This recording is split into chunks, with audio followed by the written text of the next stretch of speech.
I signed the divorce paper and walked away with nothing. Then I noticed a small ad by the roadside. Blood and Shelter attracted me. Before sunrise, I dragged my bag there. Then I went into the Vampire King's manor. Later, my ex-mate Xavier asked me like he was doing me a charity. Elena, have you finally admitted you were wrong? Wrong about what? My mama is always right! The Vampire King held my shoulders. My mate. Even if she's wrong, she's still right. I didn't expect the ad on the pole to be from the Vampire King Lucian. A proud-looking butler stood beside me. Our Lord Lucian wants a mother for the child, not a mate for him. Remember that. Our Lord has everything. Do not dream of things that are not yours. I kept my head down and looked. This job was perfect for me. To put it simply, they just wanted a fancy nanny for the kid, right? I only broke my bond this morning. Taking a new mate? I really wasn't in the mood. But if I took care of a kid, I would have a place to stay. I wouldn't need to pay rent. For someone in my situation, it was no different from being saved. I nodded, but caring for a child was different. I understand. I will not think of improper things. The steward nodded. Then he led me into the dining hall. At the huge, long dining table, a young father and his son were in a tug of war. The man held a bowl and a spoon, looking unhappy. The gloomy boy bit his lip and refused to open his mouth. Neither of them would back down. After a long while, the man sighed and gave in first. He put down the bowl. His fingers rubbed between his brows. Then he said in a low voice, "Just one small sip. Is that so hard?" My lord, another woman has arrived. This one seems decent. The man slowly turned.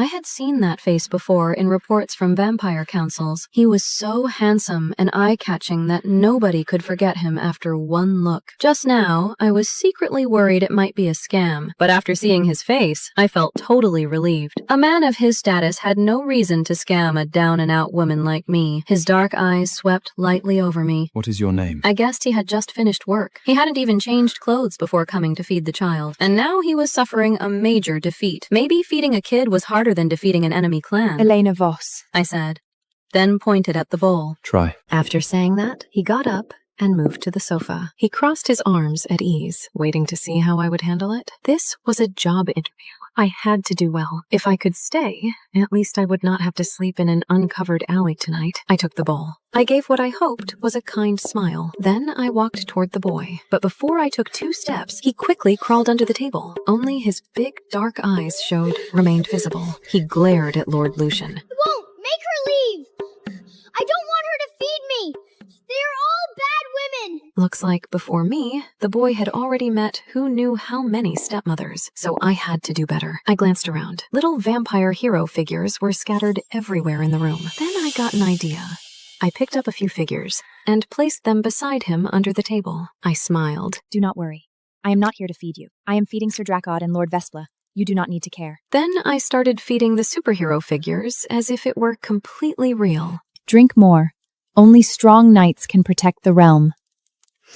A little knight who refuses food will have thin arms and weak bones. How can he protect his clan? Oh, you want the fresh beef? Of course, fresh beef makes you strong. The boy lay beside them, looking upset, as though nobody remembered him. He smacked his lips a few times. I ignored it. Only when his nose turned red, and he looked ready to cry, did I act like I had finally noticed him. Oh, there is a fledgling warrior here too. Sir Dracon, can the young one have the rest of your goblet? He needs to grow strong like you. Sir Dracon says yes. I smiled. Fine. Since Sir Dracon allows it, I can give you a little. But do not drink too much, or you may grow bigger than Sir Dracon, and he will feel sad. The boy nodded hard. Before I could even bring the spoon closer, he bit onto it. After several huge bites. Why didn't you give me the fresh beef? Are you afraid I will beat Sir Draca? You are a bad woman! I turned to Lord Lucian. His brow had relaxed, and a faint smile of admiration appeared on his face. I stayed in the manor that day. The manor had 3 floors. Caspian and I stayed on the 2nd floor. Lord Lucian had the whole 3rd floor. The butler kept reminding me. Never go to the 3rd floor, no matter what. One woman once went there while I'd rested by day, then thrown out the window by Sir. I blinked. Then I kept nodding and promised I would never overstep. A strong father had a strong son. The Lord's son was only 4, but he already slept alone in his own sun-safe room. That saved me a lot of trouble. The next day, Lord Lucian came home. I was feeding Caspian in the yard. There was a silver chain around Caspian's neck. Beside him sat the great black hound. 1 sip for the hound, 1 sip for Caspian. Caspian was eating happily. Then Lord Lucian appeared. Lord Lucian's face darkened at once. Elena, what have you turned my son into? His voice was cold and sharp. I shivered. Papa, Elena and I are playing shape-shifting. Look, I drank more than the hound. Then he frowned even harder. His gaze slowly shifted toward the butler. The butler wore a complicated expression. Then he spoke carefully. My lord, Miss Voss' method is strange, but the result is good. Before this, we chased the young master all night. He barely drank 1 small sip. Tonight, he has finished 2 full bowls. He has sworn to beat the hound. He coldly watched Caspian. Blackberries, milk. Then he slowly let out a breath. The child's cups and the animal's cups must be separate. My lord, do not worry. Your hound is very smart. It has not touched the young master's cup once. Then he turned around and walked back into the meadow. Caspian drank 2.5 bowls in 1 sitting. So I had to walk him and the big black hound in the garden downstairs for half an hour before we went back up. I didn't know Lord Lucian was standing at the 2nd floor window, watching us from above. He watched Caspian bark and race the big black hound, laughing as though he was having the best time of his life. Lord Lucian's tightly pressed lips slowly relaxed. A smile appeared, one he had not shown in a very long time. Miss Elena must be using dark magic. Young master usually wouldn't eat, talk, or move, but after just 1 day, he has changed so much. And in 1 night, she made him like this. Sir, I think we found the right person this time. When I went back inside, Lord Lucian was sitting on the sofa on the 1st floor. I took the leash off Caspian and was about to take him upstairs for a bath. Then Lord Lucian stopped me. Elena, a moment. Of course, my lord. I handed Caspian to the steward. You are good with children. Have you raised one before? No. But I cared for my former mate's sister's child for 2 years. Back then, my former mate's family said I was too weak to work outside. They forced me to quit my job. After I gave up my work, they started calling me lazy. Then they fired my sister-in-law's nanny and made me watch her child instead. The records say you ended your bond. What was the reason? Our status did not match. You saw the notice. I want to find Caspian a mother. This refuses no necessity the manor. Child has not go beyond the gates. He will not even go to the children's school.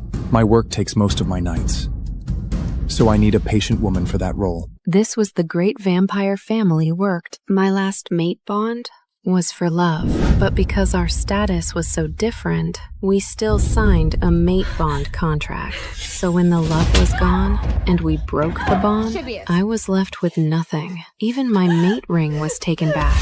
For someone as powerful as Lord Lucian, being cautious was only natural. In truth, a safe room from the sun is enough for me. A formal ceremony is not needed. The ceremony is for Caspian. I want to give him a lasting mother, and a blood covenant is the strongest. I nodded. Then I will follow your decision.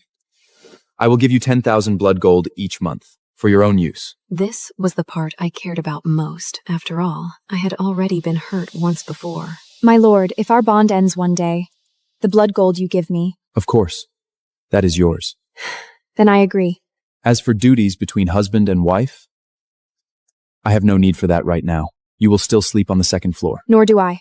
So, on the 3rd night after my separation, I was about to enter another mate bond, just like my first bond. There was no ceremony, no celebration, only the steward adding a few extra dishes to dinner. Lord Lucian held out a blood bond ring. I waved a hand. That is not needed. For Caspian. Lucian said.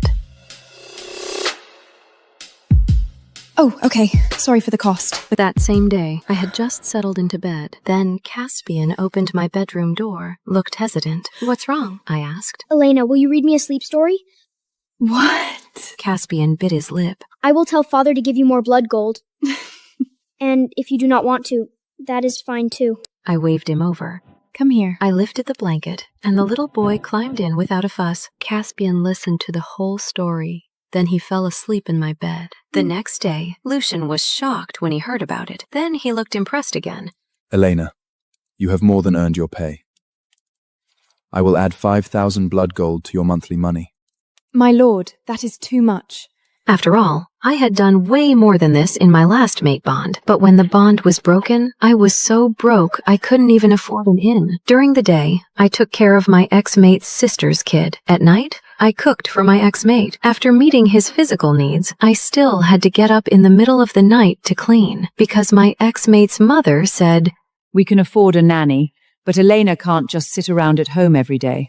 even after all that, when we broke the bond, they still called. I had enjoyed 3 years of comfort with them. My lord, you are already too generous. I truly like Casban. He looks cold outside, but he is warm inside. Reading him a story is easy. Something warm held my right hand. Caspian raised his head and looked at me. Stood inside, broad shoulders, sharp obliques. I'm sorry! I didn't know anyone was in here. The guy threw on a t-shirt and turned around.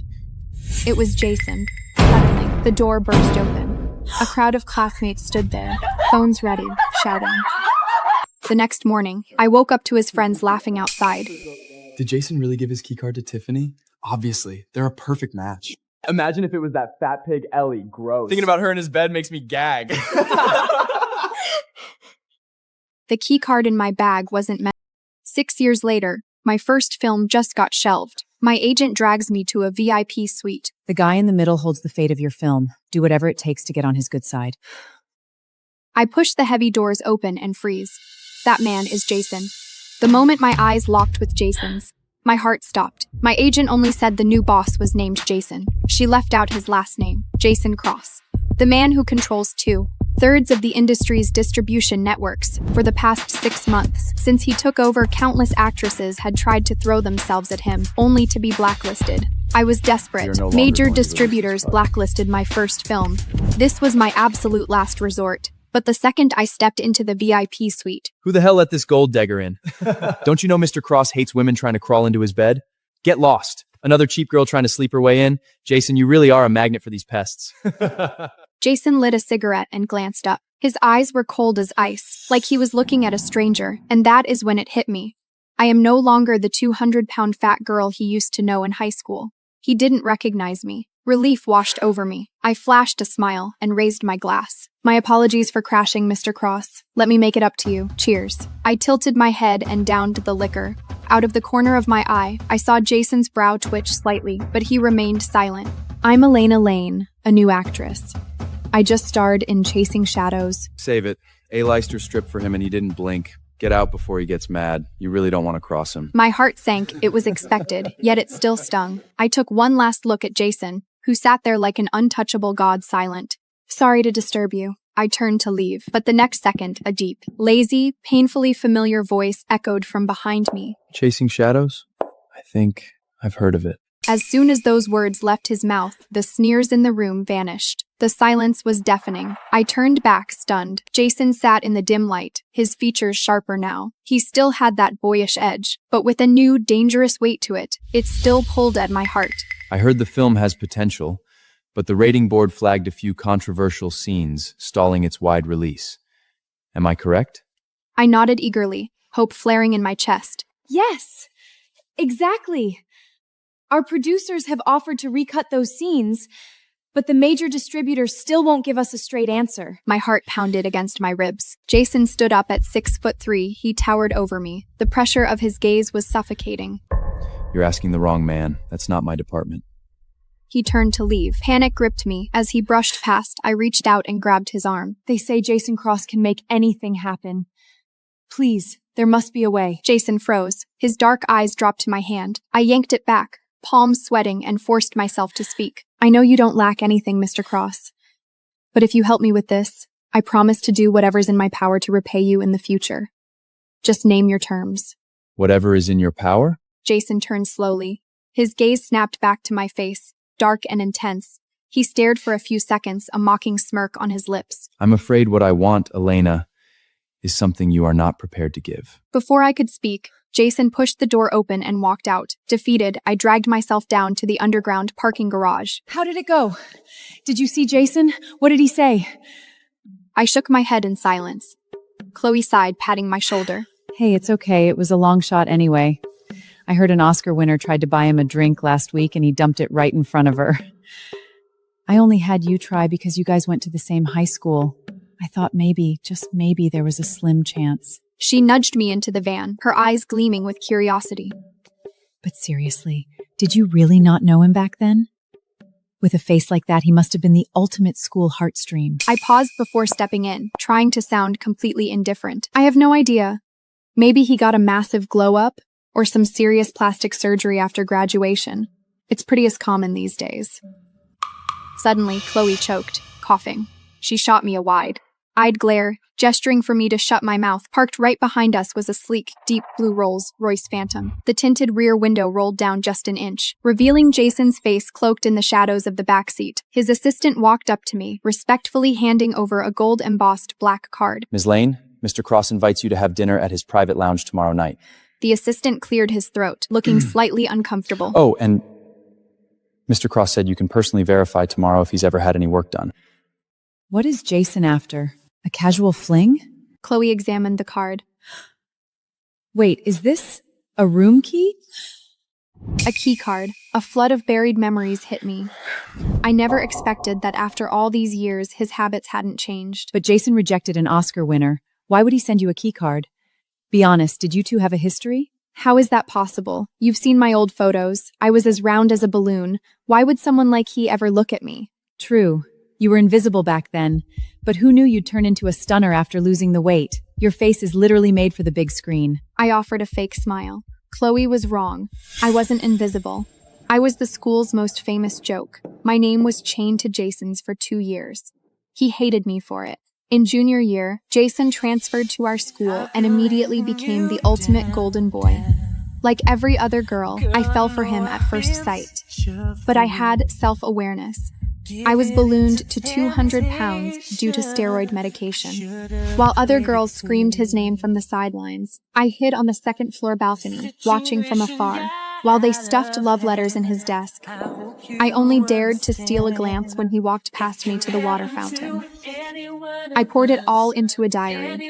It was supposed to be a harmless crush, until one day, the class bully snatched my diary and read it aloud to the classroom. Jason, I don't know why I love you so much. We've never spoken a word. I only dare to look at your back.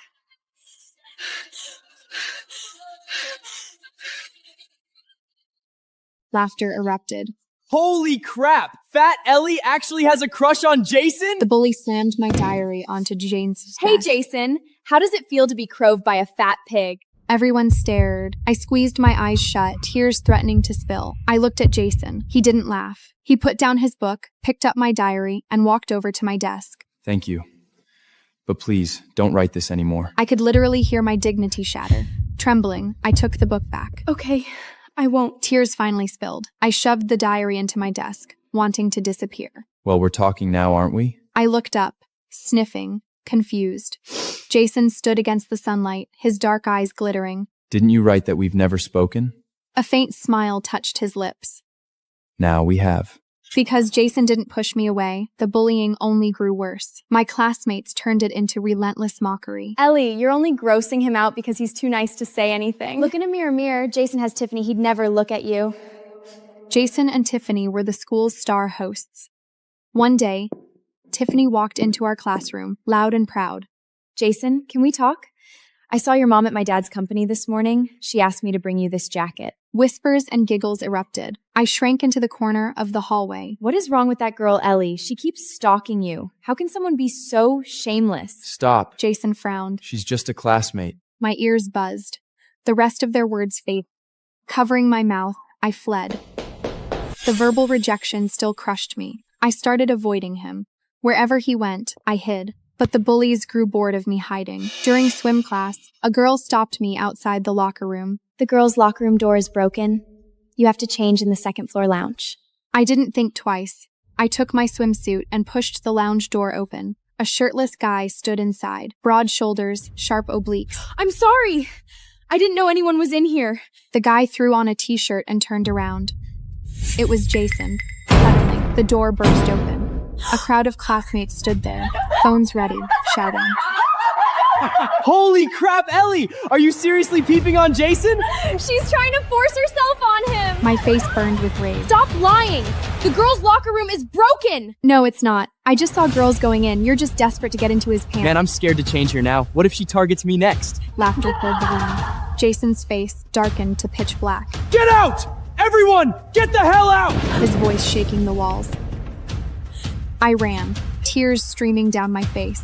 That was the last time I saw him in high school. Soon after, I had to leave school because of my health and switch to homeschooling. Then came the graduation party. Drunk, I took the wrong key card, fled. He flew across the ocean the next day.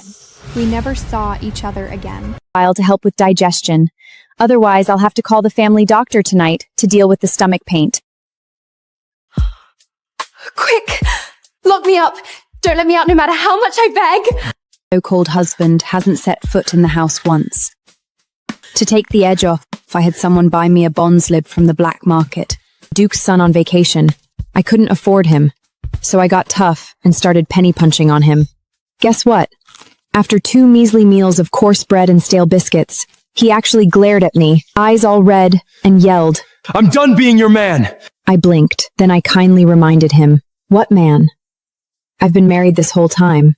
At best, you're my side piece. His face went ghost white. He grit his teeth and spat back. You're so broke, and you think you can afford to keep a lover? We left it at that. A fight, a slammed door, and silence.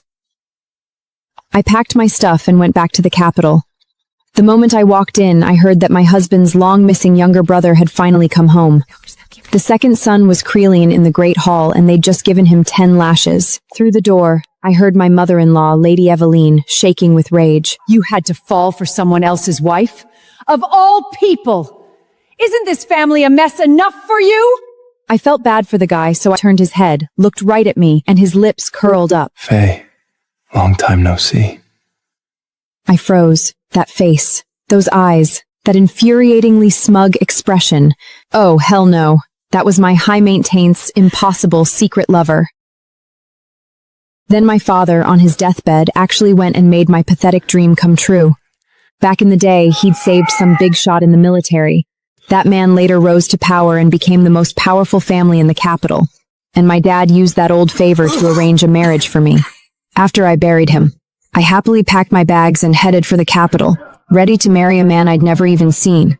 But on our wedding night, my husband left a letter and ran off before I could say, I do. He said he had urgent business for the crown, or maybe he just didn't want to marry me. Either way, I was stuck at the House Valois, a bride nobody knew what to do with. Lady Eveline had a 3-day migraine over it. Eventually, she stuck me in a small courtyard on the east side of the estate and told me to stay put. That was 2 years ago. In 2 years, my husband never wrote, never called, never showed up. Lady Eveline was always cold to me, but she never skimped on anything. My monthly allowance was generous, and I adapt fast. No husband? No husband, no problem. I slept till noon every day. When I got bored, I'd throw on men's clothes, sneak into the city, and flirt with noble lamings. If I caused trouble, I just flashed the house valet's distant relative card and breezed through it. Life was paradise. Until one day, Lady Eveline finally hit her limit. Another family came today, demanding you marry their daughter. She snapped, sitting in her high-back chair, gripping her wine glass like she wanted to crush it. Could have been worse. How? Honestly, I thought someone was here to kill me. You think nobody wants to?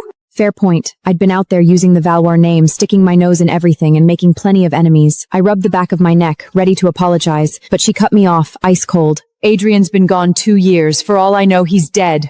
I'm calling this marriage off. Danger. Red alert. Call it off?